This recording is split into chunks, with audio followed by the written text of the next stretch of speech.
individual good of those who are convinced of this. Not necessarily everyone, but those who are convinced of that point, and who are content with divine government, which cannot fail to be found in those who know how to love the source of all good. It is true that supreme felicity, with whatever beatific vision or knowledge of God it may be accompanied, can never be complete, because since God is infinite, he can never be known entirely.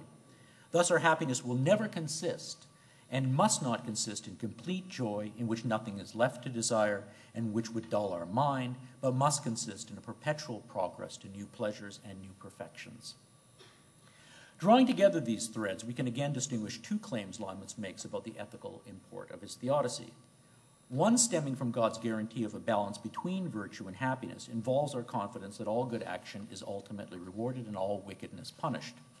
Knowing this, we can, if we are virtuous, maintain hope for our future happiness, whatever fortune might bring. If we are virtuous, we've done good deeds, we will be rewarded for them eventually. The second claim, however, makes a more fundamental point, linked to the possibility of supreme happiness. To the extent that we advance to the knowledge of love of God, advance in the knowledge and love of God, we come closer to enjoying what Leibniz calls a perpetual progress to new pleasures and new perfections. Leibniz's description of the latter end supports his identification with the supernatural happiness or blessedness that Christian theology represents as our salvation.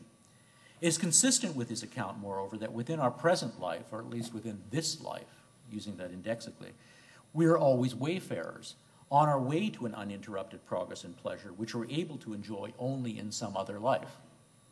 Leibniz's conception of an eternal life beyond death is far from clear, as anyone of you have thought about this will realize. It's not a sort of standard account whereby you live, you die, and then there might be an afterlife. As he has it, there are going to be cycles of cycles, all of them within an embodied existence. So it's not clear if ever we get beyond those cycles of an embodied existence. Leaving that issue aside, though, we may now turn our attention to the following question, which is central to understanding Leibniz's ethics. Who can expect to achieve supreme happiness, and under what conditions?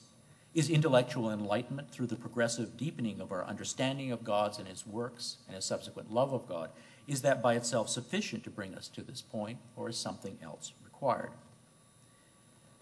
Section 2. Whatever virtue we might now possess, or might come to possess, there is no guarantee on Leibniz's Theodicy that this virtue, this level of virtue, by itself will be sufficient to guarantee the highest happiness or perpetual progress to new pleasures and new perfections. I assert that to be the case. Two considerations support this conclusion. First, for Leibniz, in contrast to the Stoics, virtue is not an absolute perfection, but a degree of perfection whose perception is a source of pleasure. That is, for any finite thing, there's always only a finite degree of virtue. There can only be a finite degree of perfection if you're not God. Second, for Leibniz, again in contrast to the Stoics, pain is a real evil, physical evil, to which the virtuous person always remains vulnerable. There's never any point in the existence of a finite creature in which pain would not be an evil for Leibniz. It just is, in contrast to the Stoics. Leibniz's psychology, I think, does not support the Stoics' image of the sage on the rack, happy and invulnerable despite whatever physical torments are inflicted on him. A person whose pleasure derives from moral virtue and intellectual activity will be less vulnerable than a person preoccupied with pleasures of the flesh. That goes without saying. But any pleasure, I think, in principle, any pleasure can be interrupted by sufficient pain, and we have no antecedent reason to believe that this might not happen to us, however much progress in virtue we might have made. It's a simple matter of degrees. I've reached a certain level of perfection or virtue, and I'm enjoying the pleasure that comes from that. You know, the evil demon just has to ratchet up the pain meter, and I'm going to be suffering again, right? It's as simple as that, I think, for Leibniz.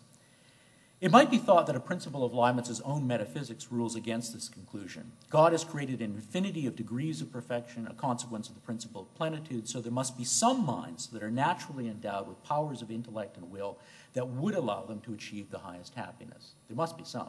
Right? This assumption, however, I think is unfounded. All the degrees of perfection that God creates are finite degrees of perfection, and so it is always possible that the progress of pleasure supported by a mind's perfection may be interrupted by moments of pain. Pain ascribable either to the residual imperfection of the mind itself or to its place in the order of the universe. This, for Leibniz, I think, is the metaphysical basis of the Christian doctrine of original sin, as Leibniz understands it. There is an imperfection or lack of metaphysical goodness in the nature of any finite creature, an imperfection that was responsible for the fall and for the subsequent disposition to sin manifested in every human being. This imperfection, compounded by Adam's sin, means that there is no guarantee in principle that the natural powers of an individual will be sufficient to ensure its perpetual progress to new pleasures and new perfections. The consequences of this idea for Leibniz's attempt to accommodate the core tenets of Christian theology are profound. In the Theodicy, he presents it as supporting a conception of divine grace that preserves the anti-Pelagianism at the heart of Augustinian Christianity. In particular, Leibniz affirms the following three theses. First, no created rational being can achieve blessedness or salvation solely through the exercise of its own natural powers of intellect and will. In addition, it requires particular aids of grace bestowed by God. Second, where this grace is effective, it is the basis of a perfected love of God, which in turn is the source for perpetual progress to new pleasures and new perfections. Third, God's distribution of particular aids of grace is not tied to the intrinsic merit or natural perfection of the recipient. Those who are saved through grace are not necessarily those who are naturally most perfect, and it is consistent with God's justice that of two individuals who are equally meritorious with respect to their natural goodness, one may receive the grace necessary for salvation and one not. The distinction between the imperfection inherent in the nature of any finite being and the imperfection or corruption or stain or taint that Christians interpret as a consequence of Adam's original sin is critical for understanding the scope of Leibniz's doctrine of grace. For Christians, the sinfulness of human nature, ascribable to the fall, is the barrier that stands between us and God, which can be overcome only with the salvific grace offered through Jesus Christ. In his guise as Christian apologist, Leibniz addresses this barrier to salvation and affirms the role of divine grace as a necessary condition for it. Yet Leibniz's account of grace also can be pitched in a metaphysical key that makes no reference to Christianity, I think. Like all created rational beings, human beings have finite powers of intellect and will, which fall short of ensuring the perpetual progress to new pleasures and new perfections. Such progress will occur only if, in addition to the perfection proper to their natures, human beings receive additional aids of grace. Although I do not always make it explicit in what follows in the paper, I take it for granted that Leibniz's doctrine of grace has this twofold significance as a contribution to both revealed theology and natural theology. And I have to credit Maria Rosa for helping me to refine this point when I presented it in Paris at the earlier conference. By virtue of the corruption of original sin, or merely the original perfection inherent in the nature of any finite being, no human being is able to achieve supreme happiness solely through the exercise of her own innate powers. Beyond this, some further contribution is required in the form of God's grace. Leibniz stresses that the requirement of grace is fully consistent with the true reasons of natural theology, he says in section 76. As we have seen, it is part of his account of divine justice that God wills the good or well-being of all rational beings, and that God ensures that virtue is always balanced with happiness and vice with unhappiness. The Christian doctrine of election through grace is consistent, Leibniz argues, with both of these propositions. In willing with an antecedent will the well-being of all rational beings, God expresses the intention that rational beings prosper so far as they can. But God does not thereby decree that all rational beings prosper to the utmost degree through the attainment of salvation.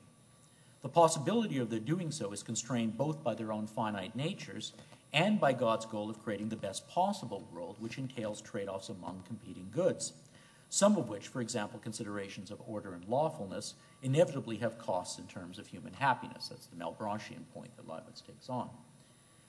On Leibniz's Theodicy, there is no requirement, furthermore, that any created rational being be saved, in the sense of achieving a perpetual progress to new pleasures and new perfections. It is consistent with God's justice that none should be saved in this sense, I think. Leibniz confirms this in section 105, where he writes that, quote, "It may be that fundamentally all men are equally bad and consequently incapable of being distinguished the one from the other through their good or less bad natural qualities. If all men are equally bad, then none has a greater claim on salvation than any other, or indeed any claim on salvation is a matter of desert." This conclusion, moreover, is consistent with the principle of proportionality.